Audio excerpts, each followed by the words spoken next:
દાહોદ જિલ્લાના ઝાલોદ તાલુકાના માંડલીખુંટા ગામે થયેલા આધેડ હત્યા કેસનો ભેદ પોલીસે ગણતરીના કલાકોમાં ઉકેલી લીધો છે.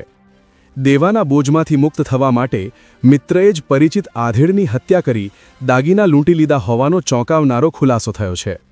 મળતી માહિતી મુજબ તારીખ 12 માર્ચના રોજ માંડલીખુંટા ગામે માછણ નદીના કિનારે 51 વર્ષીય નગીનભાઈ ભુનાતરનો લોહીલુહાણ હાલતમાં મૃતદેહ મળી આવ્યો હતો.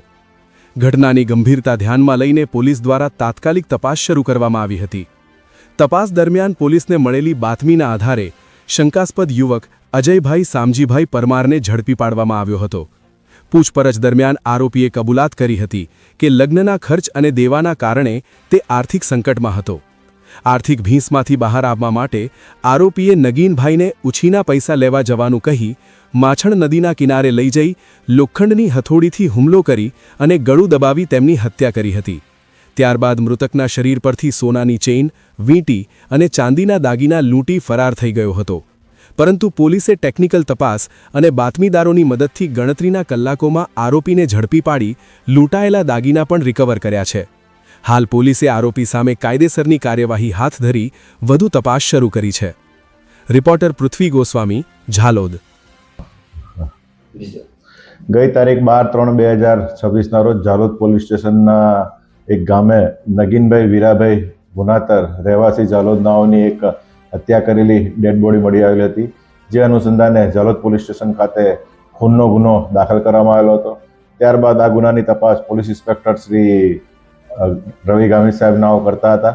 તેમજ તેમની મદદમાં દાહોદ જિલ્લાના પોલીસ અધિક્ષક શ્રી સાહેબની સૂચના મુજબ એલસીબીની ટીમ, એસઓજીની ટીમ, લીંબડી પીઆઈ તેમજ ડિવિઝનના અધિકારીઓની ટીમે કામે લાગી અને આ જે ગુનો પ્રથમથી અનડિટેક હોય તે ગુનો શોધી કાઢવા માટે સતત પ્રયત્ન કરવામાં આવેલા હતા.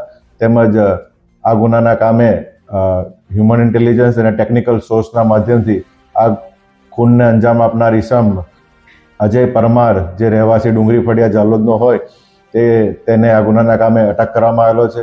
અને આ ગુનાના કામે આરોપીનો મુખ્ય પૂછપરછ કરતા આરોપીનો હેતુ આ લૂંટ કરવાનો હતો.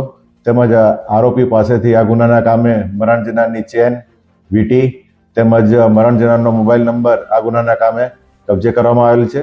આ ગુનાના કામે હાલ જે આરોપી અજય પરમાર છે તેને અટક કરવામાં આવેલ છે અને તેને સોમવાર સુધીના પોલીસ રિમાન્ડ પર સોંપવામાં આવેલ છે.